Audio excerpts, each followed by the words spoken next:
Okay, it's a little bit after 7 o'clock, so we'll go ahead and get started. Let's call the Johnson City Council meeting.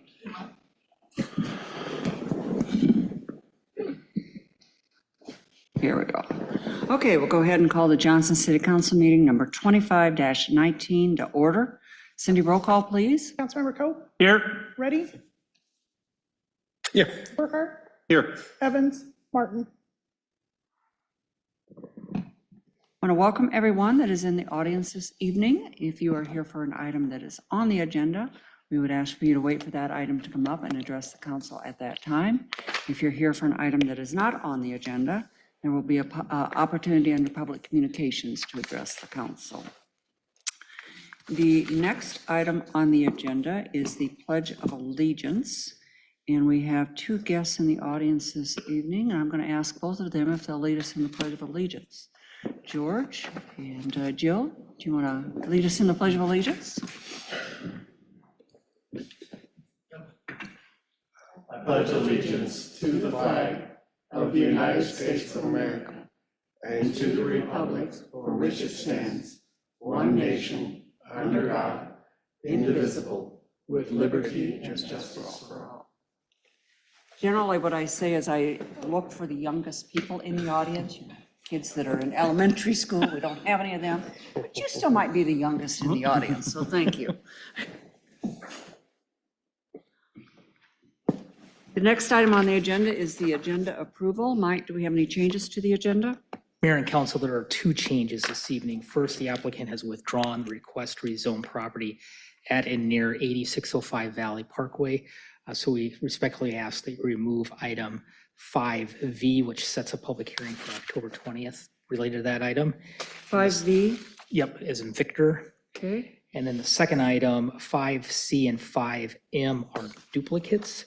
So we request that you remove 5M, which is considered resolution 25-232 for accepting the Northwest Beaver Drive Pump Station Improvements Project.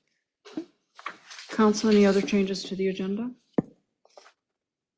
Seeing none, do we have a motion to approve the agenda? So moved. Second. We have a motion and a second. Any discussion? Cindy, vote please. Councilmember Ready? Yes. Burkhart? Yes. Coe? Yes. Motion passed. Moving on to public communications. We have three scheduled public communications this evening. The first is a proclamation proclaiming October as National Community Planning Month. And I think, Rose, you're here to receive that proclamation. And she told me before we walked into the room that I didn't have to read the entire thing word for word. However, I do want to just highlight a couple of the paragraphs in the proclamation itself, and that is, first of all, community planning is critically important for our communities. If we didn't have the involvement of our public officials, or our staff, and our electeds, as well as our citizens involved in that process, we wouldn't have the high quality, good planning that we have in our community.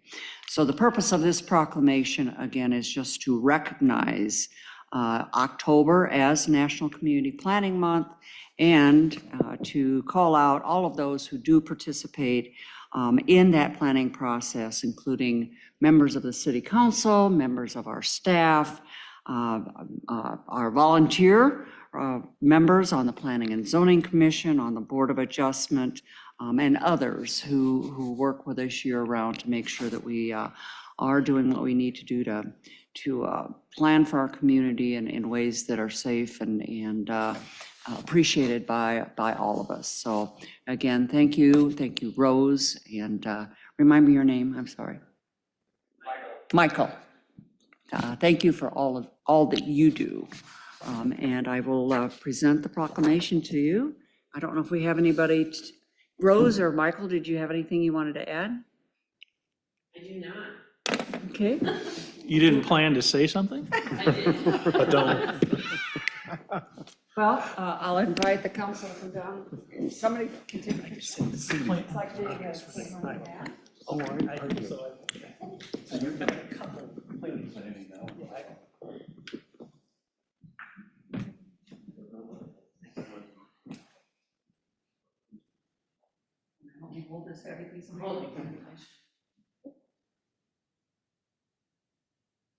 Thank you so much.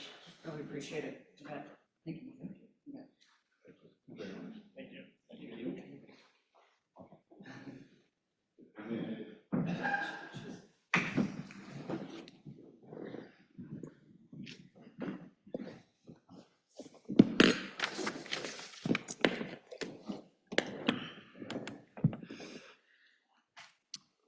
Okay, moving on to item 5C. Our Polk County Supervisor, Jill Altringer, is in the audience this evening, and she's going to give us an update. Hello. Thank you for allowing me here tonight. This is Jill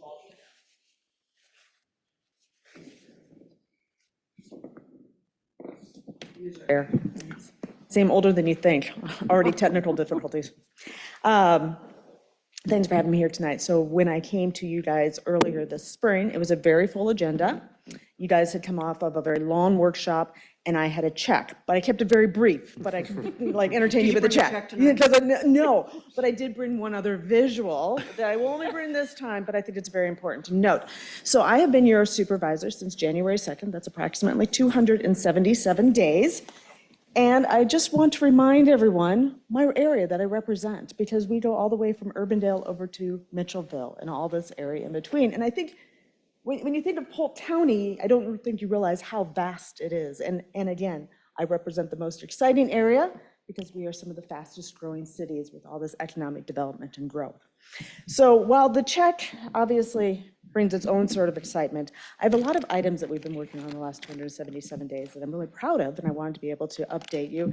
I feel very odd having an audience behind me, so I just want you to think I was forgetting about you back there. One of the first things is, am I on TV right now? Is this, oh, it's not being Well, broadcast? Or is it being recorded? it's recording Yeah. and then it plays, okay. Well, and that's one thing we have strived to bring to the Polk County government is easy access to us. So if you tune into our meetings at 9:35, you can hit the button and stream right in, just as though you're going to watch church service that we all developed the ability to do during COVID, right? And if you can't watch until later that evening, you can find us on an archive. We've made it very easy to access our meetings, and we've put up a page that you can hit right into it. In addition to that, if you wanted to look at the agenda, if you looked at the agenda on January 2nd or before, you would have the agenda. And if you wanted any information on the items on the agenda, you'd have to go to the county auditor's office to ask for them. Again, we've made it very easy to access. We put hyperlinks. You can see all the contracts, resolutions, proposals, proclamations that we're working on. You can get to them easily. We've opened up our board staff in a very similar manner. Again, being streamed, being archived, being hyperlinked, but in addition, having many more of them. That's an opportunity where we bring different groups from the community or department heads into the board staff meeting, and we have the opportunity to ask the questions, very similar to what we do in council for workshops, right? But we want to make sure that everyone has access to the information prior to making a vote. Sometimes they don't come forward if it doesn't make sense, but that's part of the open government. Remember, I ran on transparency, accountability, fiscal responsibility, and so these are things that are important to me, and I'm glad to see the changes that we're able to make. For the first time in over 16 years, we lowered the property tax levy. We're looking at all our efficiencies, we're looking at our budget, and we're trying to be the most fiducious we can with our taxpayer money. We are instituting RFPs. Before, it was a lot of friends and family contracts that might have been 20, 25 years old. They just kept renewing them. We're saying, you know what, if there's a new contract up, we're going to RFP it and make sure we're going the right direction. Some of them we're keeping, some of them we're not, but we're trying to make sure that we have all the information in front of us. That's not just a transparency issue, but sometimes you learn new things through that process, right, that you hadn't been thinking of before. We revamped our grant program. That check that I brought last time, we looked at it, I came into the budget cycle and the grant cycle. Two big processes at the Polk County level. We went forward with the process as it was set, and as soon as we were done with our first grant cycle, we said, stop, wait, are we doing this correctly? Again, something that hadn't been reviewed for over 20 years, and we just wanted to make sure that we were doing it in the most efficient and effective way possible to reach the citizens and groups and talk about a great way to learn about all the amazing groups and people involved in our communities. I'm very excited about this one. We just have signed our strategic plan. The county has not had a strategic plan for over 30 years. And I think that that is a great way to set a vision and then budgeting principles. So we are in the process We've just signed the contract. They're starting down the way. Unfortunately, we won't have it done before the first budget cycle, but we decided it was better to make sure we did it right than to do it fast, and so we are starting through that process. We're trying to be more civic and citizen-centric, and so we moved the election office. I came in there and we needed at least like $1.5 million of renovations to the election office building, and it still was small, inadequate amount of space. You saw the lines for election. It spanned like 4 or 5 blocks, people standing in the rain. We said, do we put that type of money here where it doesn't make sense, or do we move it over to River Place where people can park, they can walk inside, and they can have the services that they need? Similarly, we co-aligned with the state for the medical examiner. We estimate that we saved $25 to $37 million straight off the top by not having to build our own facility, plus an ongoing $1 million a year. We're looking for those collaboration areas, again, trying to be good stewards of our taxpayer money. We recently implemented, on September 10th, we had the ribbon cutting for the new kiosk system for the jails. And so this is a way for people that are entering back into the community we partnered with St. Vincent de Paul to have a person that they can talk to with their family about the services they need in order to re-enter into the community. I got the numbers today. We have already served 193 people in that less than 1 month time. We're updating county policies. So in addition to being conscious of what our citizens are going through, we're conscious of what our employees are going through. We have policies and procedures in our sexual harassment or violence in the workplace policies that haven't been updated for over 20 years. We're making sure that we are keeping our employees safe and that they have a good working environment. So we have been quite busy in the last 277 days. I do appreciate you allowing me the time to come in and talk to you, and wondering if you have any questions for me. Does council have any questions for Supervisor Altringer? I didn't see too many eyes glazed over, so hopefully I kept it short enough. Well, I have to say that that is a long list. So I should have shortened it or should have come Well, sooner? no, but Oh, you were able to share all of that in one breath, so I'm amazed.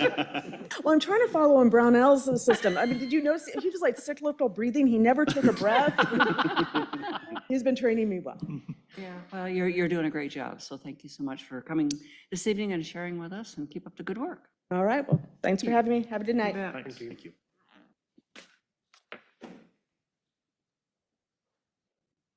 The next item on the agenda is the annual report of the library services for FY25.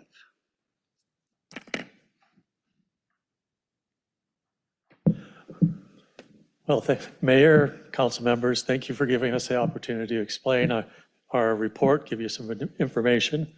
We've given you a 4-page report, which is a summary of what's happened this last year, but I won't read it, but I'd like to highlight a couple things for you. Probably everybody remembers that a couple years ago, we had a transition of executive directors at the library, which is usually a rather large change. And I think this is your first full year of our new executive director being there, and we had a remarkable year of success. And before I forget, our executive director is Holly Celine, who is here to help and answer any questions if need be. In any event, the first year, there was some reorganization in management, which meant some moving of people, job descriptions were redone, tried to make the supervision a little bit more equitable. In essence, we had that kind of change, went through very, very well. We also did some other things in there. Some things we noticed that were important that had not been addressed in a while were policies were not up to date. So we've now implemented a system where we regularly review policies. And also we noticed that strategic plan was not really up to date. So quite similar to Polk County, we pursued strategic planning, although I'm sure we did it better. In any event, the strategic planning was really important for a couple different reasons. One, we have an older building, and as you can see, that's one of the maintenance concerns. One of the aspects of that strategic plan we came up with, we need to do a study of the building, the systems, to give us some sort of anticipated lifespan for it, what are estimated costs for these kind of things, so we can start planning for the next 5 years as opposed to, oops, the HVAC is not working right now. So those kind of things were very, very important parts of it. We also included in that study will probably be a space utilization study. so that we know if we're using all the library facilities in the best way.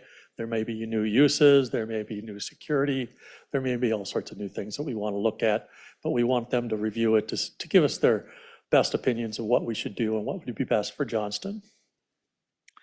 Beyond that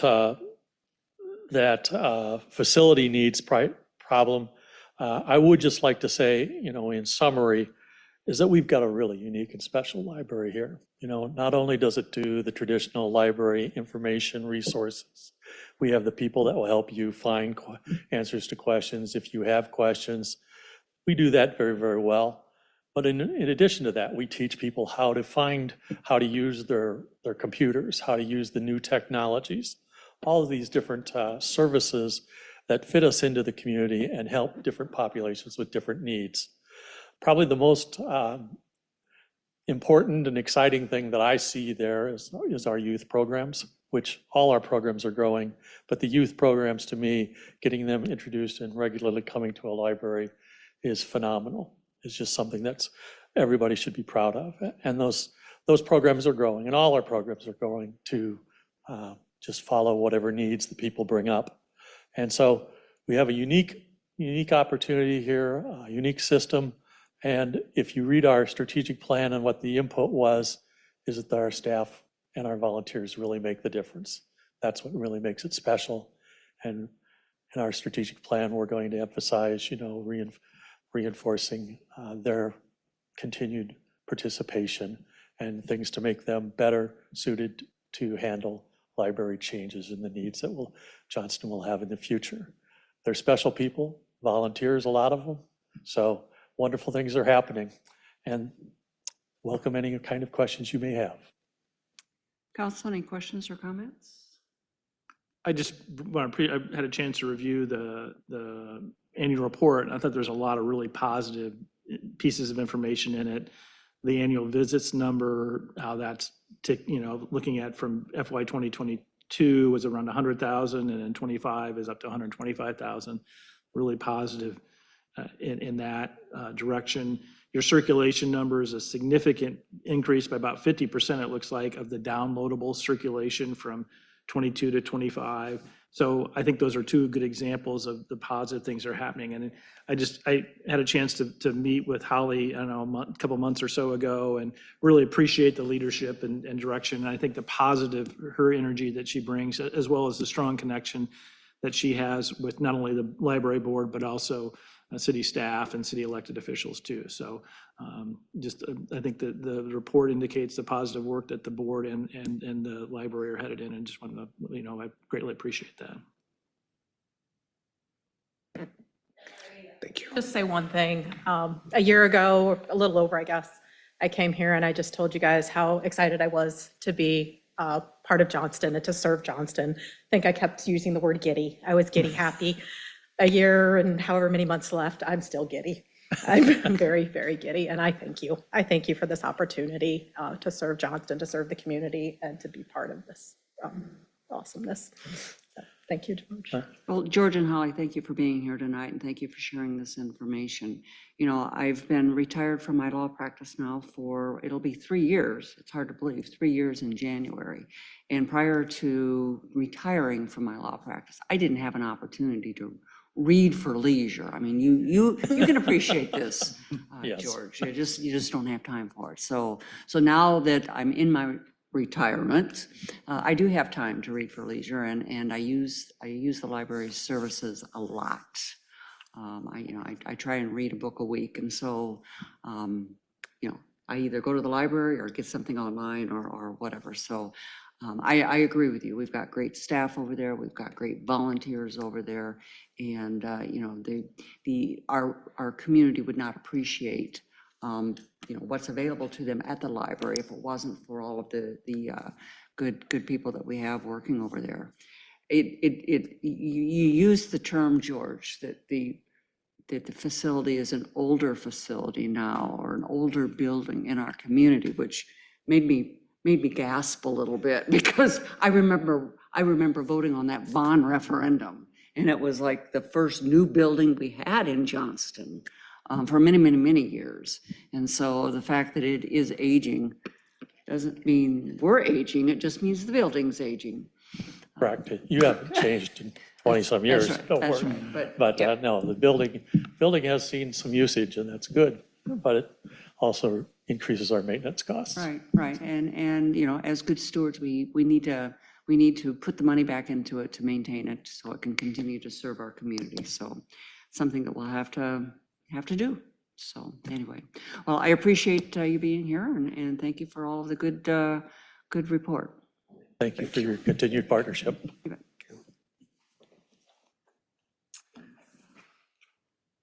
Okay, that was the last scheduled public communication that we had this evening. Do we have anyone in the audience to hear that would like to speak to the council on an item that is not on the agenda? Seeing none, we'll move on to public hearings. We have one public hearing this evening, and that is to conduct a public hearing and consider resolution number 25-238, instituting proceedings to take additional action for the authorization of a loan and disbursement agreement and the issuance of notes not to exceed $11 million water revenue capital loan notes for the CIWW asset transfer. And we'll open this public hearing at 7:27. David. Good evening. This action would authorize the city to move forward with an SRF loan for up to $11 million that would fund the asset buy-in costs that are due to CIWW as of January 1st as part of our 28E agreement for Central Iowa Water Works. So this is the first procedural step. PFM will assist us in closing the loan following this prior to that January 1st date. So I'll be happy to answer any questions. Council have any questions? Dave, I do, and I must admit, it may be built into one of the documents that you have presented before us or given us in advance, and I apologize for not seeing it directly. I noticed that there's an attribution of about $408,000 or so of the amount that we would be paying as indicated as cash on hand. Is that under the water-specific Yes, funds? it's out of the Water Enterprise Fund. Okay. Yep. And just out of curiosity, where does that leave us balance-wise? I will have to follow up with that number unless Sarah knows off the top of her hand. I don't think so. We'll get to that number. Okay. This was planned for. The intent all That's- along was to pay cash for a portion of this. That's probably the larger answer that I was looking for, so thank you. Other questions for David? If not, this is a public hearing on this item. Is there anyone in the audience that would like to address the council? Seeing none, we'll close the public hearing at 7:29. Do we have a motion to approve resolution number 25-238? So moved. Second? We have a motion and a second. Discussion? Cindy, vote please. Yes. Yes. Yes. Motion passed. Moving on to the consent agenda. Do we have a motion to approve the consent agenda? I move. Second? We have a motion and a second. Discussion? Just to reflect the as amended with the removal of those two items. I don't know if we needed to note that or not, but. Didn't, but thank you. We have a motion and a second. Discussion? Cindy, vote please. Yes. Yes. Yes. Motion passed. Moving on to the non-consent agenda, item 7A. Consider second reading of ordinance number 1143, amending ordinance number 487, 733, 790, 847, 953, 997, and 1103, and providing that general property taxes shall no longer be divided on certain property located within Beaver Creek Urban Renewal Area in the city of Johnson, county of Polk, state of Iowa, removing amendment number one area from division of taxes. Josh. Thank you, Mayor and Council. Staff has received no public comment since our first reading. As a refresher, this is removing a TIF area from the Beaver Creek Urban Renewal Area. And this is in order to meet and be in compliance with Iowa Code. since we did amend the urban renewal area before. And staff is asking that in your consideration of the second reading, that you also waive consider waiving the third reading this evening to remain in compliance with Polk County deadlines. And I was asked to include a map. Councilwoman Martin said council loves maps, so you have 2 maps attached this evening. Would we be able to pull that up? And just for clarification, Mayor, there aren't enough members to waive the third reading this evening. Okay, well, then we probably won't do that. Did you hear that, Josh? I did. It requires 4 ayes, and there's only 3 members here. Christine, could there be if there was a special council meeting held, which we are considering this week on Wednesday, could the, Third reading could be at that meeting, yes. okay, thank you. As long as it's noticed. No, right. Yeah. In the agenda. Okay, Need to- perfect. Any questions? I was just going to say thank you for including the map, but you already noted the, it is greatly appreciated. The reference to Glendale Oaks, I know all the staff know exactly where that is, but some of the electeds don't know. So appreciate very much you doing that. And I think that also is helpful for our residents too, to, Absolutely. from a transparency standpoint, so. Any other questions or comments for Josh? If not, do we have a motion to approve second reading of ordinance number 1143? So moved. Second. We have a motion and a second. Further discussion? Cindy, vote please. Councilmember Reddy, Yes. Burkhart, Yes. Coe. Yes. Motion passed.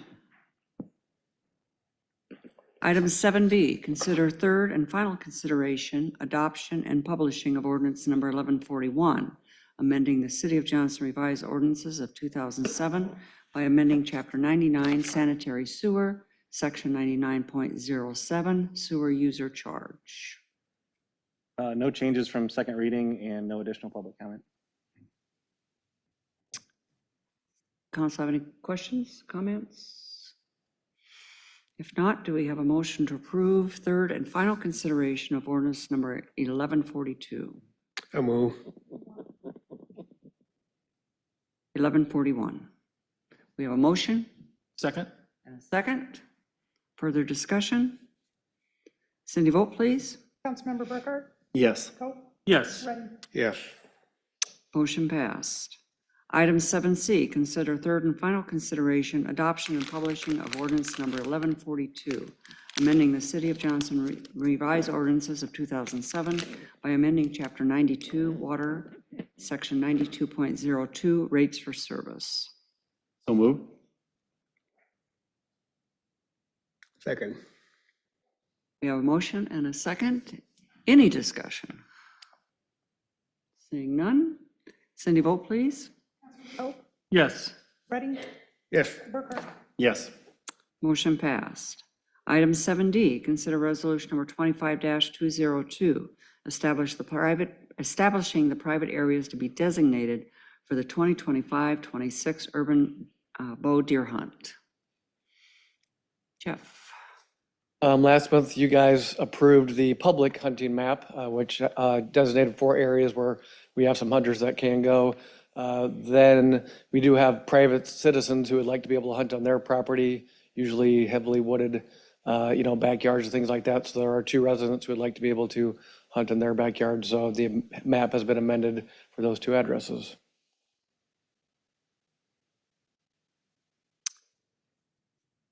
And there wasn't any neighbors that had concerns? Okay.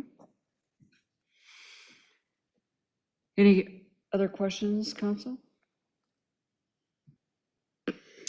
If not, do we have a motion to approve resolution number 25-202? Move approval. Second. We have a motion and a second discussion. Cindy, vote please. Councilmember Reddy, Yes. Burkhart, Yes. Coe. Yes. Motion passed.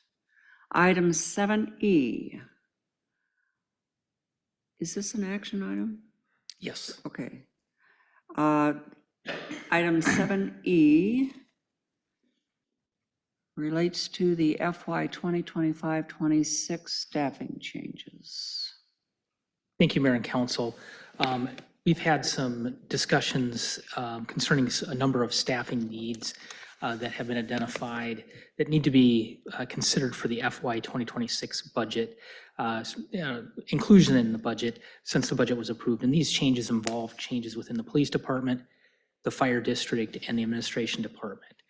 Just quickly, within the police department first, while the department has increased the number of positions within patrol over the last several years, there's really a need to increase the specialty positions, particularly within investigations. Given the anticipated time lag between hiring, certification, field training, and in light of the strains in the investigation unit, there's 3 changes that they're requesting. First is to shift one of the FY 26 police officer positions to FY 27, and then move one of the planned detective position FY 27 to 26. Second would be to reclassify the current investigation unit sergeant opening as a police lieutenant position. And third would be to reclassify the current field operation division commander, which is a lieutenant position, to a police captain. The impact for those changes within the police department really can all be accommodated within the existing FY 26 budget due to the current vacancies that are within the department, and then just realigning existing positions. The second area affects both the police department and the fire district, and really kind of twofold reason for this change. Since Johnston has become the administrative city for the fire district, there's been added pressure been placed on staff and technology to support the addition of the Grimes fire station, along with the additional staff. And then for both the fire and police, just the changes in technology has created a broader need to expand capacity for both of those departments. So the request there is to reclassify the existing public safety support specialist as a public safety support manager. Now that specialist currently is 50-50, 50% fire, 50% police. This manager position would be funded 80% police, 20% fire, and then create a new public safety support specialist position that would be funded 80% fire, 20% police. For the impact for the police, again, there is existing funding within the department that can fund that. For the fire district, this will require an FY 26 budget amendment. Now that can be funded from reserves from the fire district fund, but it would need approval for that new position by the fire board. So this is kind of the first step for that particular position, but because we'll need to go to the fire board ultimately for that approval, so the city of Grimes can weigh into that. I would note that we've had conversations with City Administrator Anderson from Grimes, and it appears that he is supportive of that recommendation. The third is with the upcoming, which is still out over about 15 months from now, a retirement of our Director of Internal Operations and City Clerk. That position currently oversees HR, IT, and city clerk functions. With that retirement, staff is recommending that we add 2 positions now to ensure a more smooth transition. This will allow a knowledge transfer to occur before her departure and provide those specialized supports to provide specialized support for these increasingly complex areas. So the positions include hiring an HR director and then hiring an enterprise application and IT coordinator. The original FY 26 budget did include $172,000 for the Director of Internal Operations City Clerk and $132,000 for City Clerk position. Now the full year cost and salary benefits for the proposed HR Director and Enterprise IT Coordinator are $372,400. So when you include those 3 positions, there is a total cost of $545,350, or an increase of $240,400 over an entire 12-month calendar period. Knowing that we're going to fill this at the earliest in December, the impact to the budget would be about $140,200. Now, I would note that we did end the fiscal year 2025 general fund with about $1.2 million in surplus. And additionally, Johnston is projected to receive about $900 to $1.2 million returned to us out of the 9/11 fund for the fire district in FY26. So those resources will provide us financial flexibility to invest in the restructuring without reducing the overall impact to the budget. So in our view, this really does provide some targeted needs that we need throughout the organization. So our recommendation is to approve a motion tonight authorizing the addition of the detective position, reclassify the current investigation unit sergeant opening as a police lieutenant, reclassify the current field operation director commander lieutenant as a police captain, reclassify the existing public safety support specialist as a public safety support manager, authorize a new public safety support specialist position, authorize a new human resource director position, and authorize a new enterprise applications and IT coordinator position. And with that, I'd be happy to answer questions the council and mayor would have.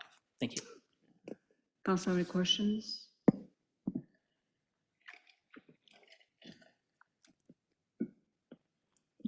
Mayor, I do have one, and all of you, I know, cringe when I grab a calculator, but in No, I did. in your kind of synopsis that's posted as part of the agenda item details, Mike, you did walk through, and I was trying to follow it, the amount budgeted for FY 2026 for the Director of Internal Operations City Clerk as 172,950. And then the city clerk position for 132,000, right? So we have two positions currently budgeted. Correct. All right. And the proposal is that we will expend in a full year 372,400 for these two new positions? Correct.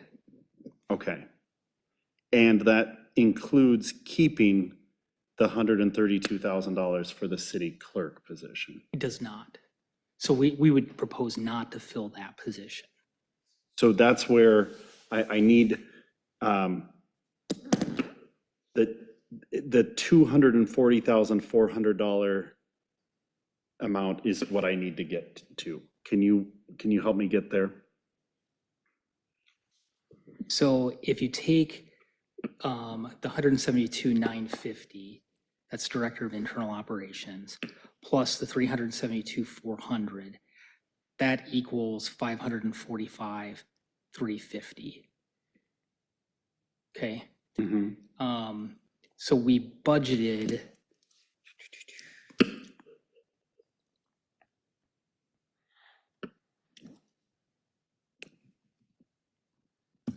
$304,950.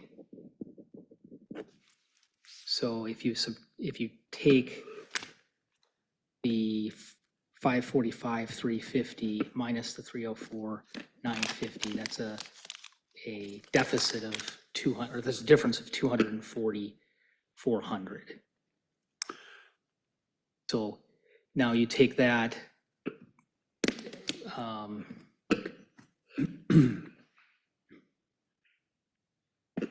so you're reducing, but you're going to fill, in a full budget year, you're still going to fill that Director of Internal Operations City Clerk position. for a full year, For a correct? full year. Correct. Yep. Okay.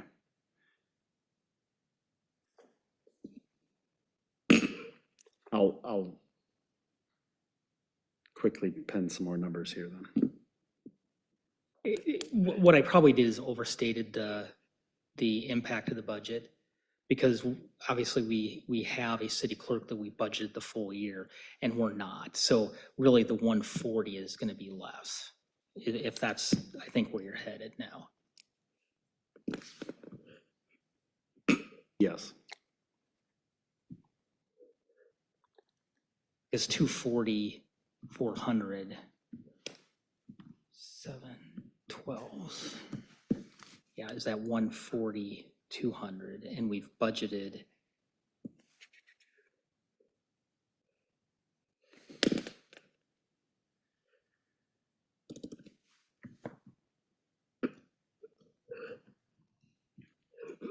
We budgeted 304.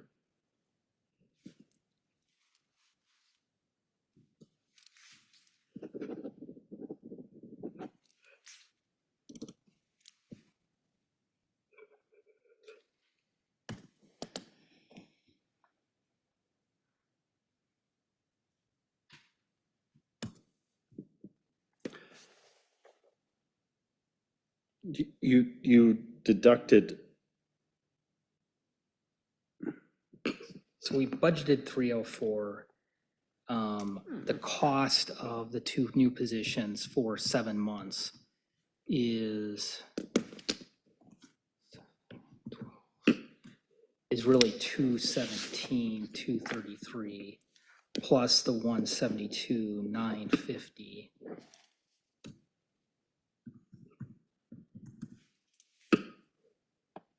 So that's 391. So really our costs are, it's about 85,000. So I overstated this. I overstated because the clerk was planned for 12 months and I really only gave it credit for 7/12. So okay, I just want to make sure we were on the same page. That makes sense to me. Thank you. Yeah, thank you, Brian. Any other questions or comments? If not, do we have a motion to approve the proposed FY 2025-26 staffing changes? Move approval. Second. We have a motion and a second. Cindy, vote please. Councilmember Burkhart? Yes. Oh, Yes. ready. Yes. Motion passed.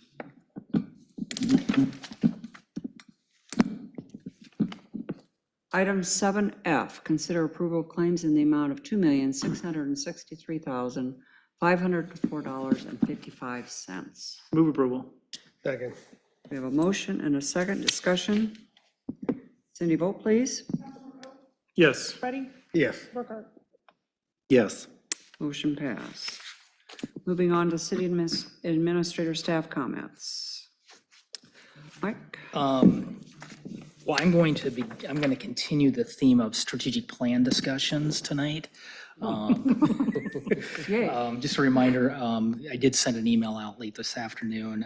Lyle would like to schedule some time with each of you, the mayor and council, over the next week. So there is a doodle thing. You can just select a time that would work for you and we'll get a Zoom link out to you. So he's looking Wednesday, Friday, or Saturday from 6 a.m. to 5 p.m.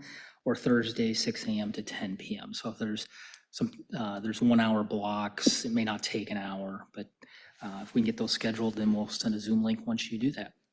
If you have any questions, let me know. And there's some questions that he sent out that was included in the email that I sent out this afternoon, so you'll know kind of what he's asking and what he's looking for. Okay? Anything else? All I have, staff. Staff comments? Anything this evening? Why don't we do the city council comments before we go into closed session then? I'll pass. Thanks.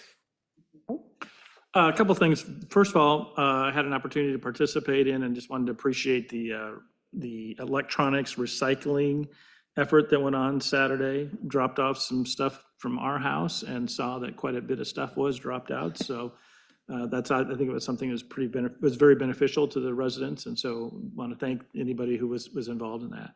Second of all, last Monday night, the Planning and Zoning Commission met and had heard a contentious case around a potential proposed rezoning, which now has been withdrawn. Just wanted to kind of personally thank the staff for their work on what I think was a really challenging proposal and dealing with the proposal and how it fit with the comprehensive plan. But then obviously feeling in the neighborhood with significant and I think legitimate concerns about the proposal. But I also wanted to thank and hope and ask that staff please pass along my appreciation to the work that the P&Z did that evening. This is a very challenging situation that they had to deal with. There was a large crowd, a very rational, reasonable crowd, nothing inappropriate was said or done, which I think anytime that can happen in a public meeting when there's a large crowd today is an accomplishment. So really appreciate the work done by the folks there on that. But I thought the P&Z did a really good job and I think Chairman Johnston did a very nice job of managing the discussion. And I thought the board handled the different decisions that they had to take into account very well. So would appreciate it that our appreciation, or at least my appreciation, maybe others as well, could be shared with the Planning and Zoning Commission, because I thought they handled that really, really well. And I do think that case presents, and especially I know there was some discussion about some action I think that the council had taken in 2021 around an amendment on the comprehensive plan, that we probably need to dig in a little bit to really understand the context of that. So I'll reach out to you, Rose, to talk more about that. But I do think, clearly,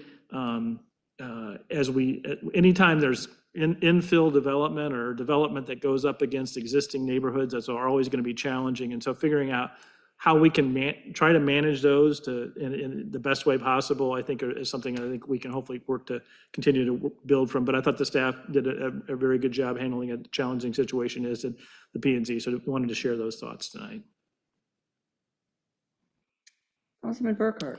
I'd like to publicly thank the Johnston High School Science and Sustainability Club for walking a portion of Beaver Creek over the weekend and pulling out several tires and a sink and all sorts of trash along the way. And they did an amazing job, but also I extend thanks then to Parks, because if you haven't already done so, I know you're have been contacted about cleaning up all the debris that they found along the way too. So just outstanding that we had some folks and kind of a different population of folks helping clean up our creek this time around. And it was a lot of fun to see the pictures on Instagram of all their finds, including bones and a snake and everything else. So anyway, with that, I yield. Thank you for sharing that, because I was driving down 62nd Avenue and I saw a tire and some bags, and I thought, what louse dumped off their garbage on the side of our roadway so that we'd have to pick it up? But it wasn't. It was our youth that were out doing a good deed and picking up the trash for us. So thank you for sharing that. It's been a long time since we had our last council meeting. I was just looking at my calendar on all the things that have happened since then. So I'm going to give just a few shout outs as well. Deputy Chief Ron Schipper, we had the retirement reception for him.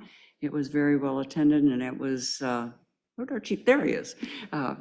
It was really fun to hear a lot of his background and experiences that he's had, all of which relate in one way or another to public service his entire career. So it was, I didn't know all of that about Deputy Chief Schipper, and just made me even more proud of the quality of personnel that we have at the Johnson Grimes Fire District. On Saturday, the National Association of Mentally Ill, NAMI, had their annual walk out at Terra Park. They've been doing it for several years now, always have an incredible turnout. Councilman Reddy was there in attendance to show support also, but I want to thank all of our staff that helped support that, whether it was the fire department or Public Works or police or whomever else was out there helping make sure that was a huge success for just a walk for a great cause. Also on Saturday we had the final. Where's Josh at? Josh, there he is. We had the final concert of the summer concert series, the Port Tornadoes. Again, a huge turnout. I heard afterwards that they can't wait to come back next year. They really like performing on our stage and to our concert goers here in Johnston. So job well done, Josh, and again, everyone else who have a role in making sure that that is very successful. On Tuesday of last week, we had a public meeting pulled together. We put out a notice that we wanted to see who was interested in coming to Crown Point and having a conversation about Green Days and the future of Green Days in our community. Had a larger turnout at that than we expected. A lot of interest in working with the city and others to see if we can't maybe reimagine Green Days and make it something new and different than it has been in the past, but also playing off of the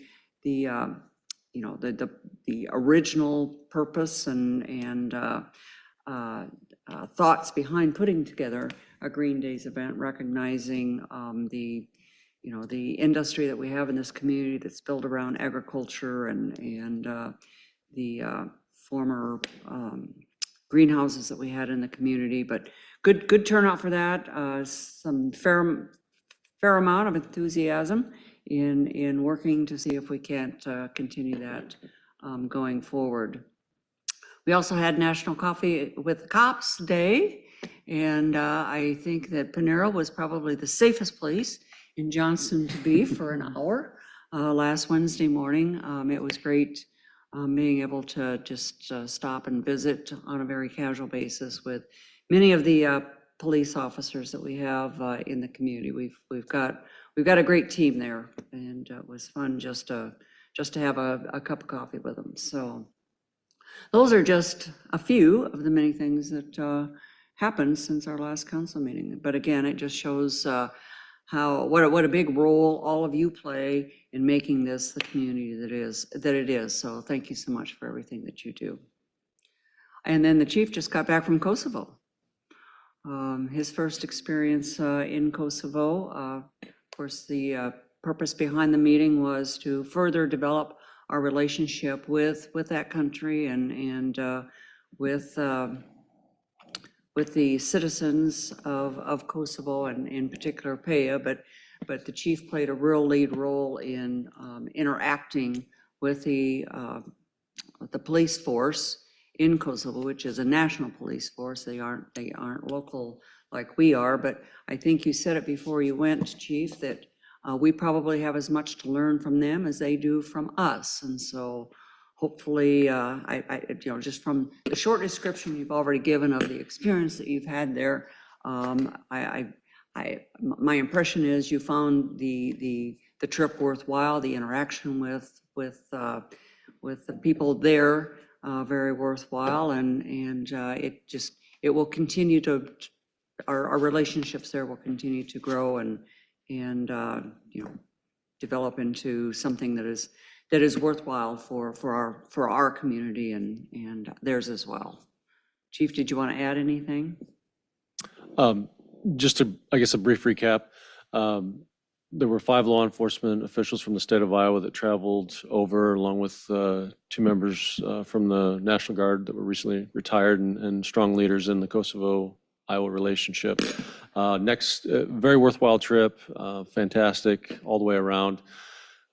Next step is building out an actual memorandum of understanding to be executed between agencies at the state level and municipal level in the state of Iowa to build a collaborative partnership for law enforcement to share training and experiences in policy and procedure and technology and all layers and elements that are modern day policing. So we'll be working diligently over the next few months behind the scenes to formalize language with our various partners and then bring that forward at some point for a ceremonial signing, hopefully that'll involve members of law enforcement from the state of Iowa, as well as municipalities that participate in the sister city relationship, and even beyond that, some of our strong law enforcement agencies throughout the state of Iowa to try to bring them on board with it as well. So very exciting opportunity. Been working on this project for a long, long time, and it appears that we've got a real opportunity here to further experiences and professional development for both us and law enforcement in Kosovo. Thank you very much. Anything else? If not, we have one agenda item left, and that is a closed session per Iowa Code Section 21.51C to discuss strategy with counsel on matters that are presently in litigation or where litigation is imminent, where its disclosure would be likely to prejudice or disadvantage the position of the governmental body of that of the governmental body in that litigation. Do we have a motion to go into closed session? I move. Second? We have a motion and a second discussion. Cindy, vote please. Councilmember Ready, Yes. Burkhart, Yes. Coe. Yes. Motion passed.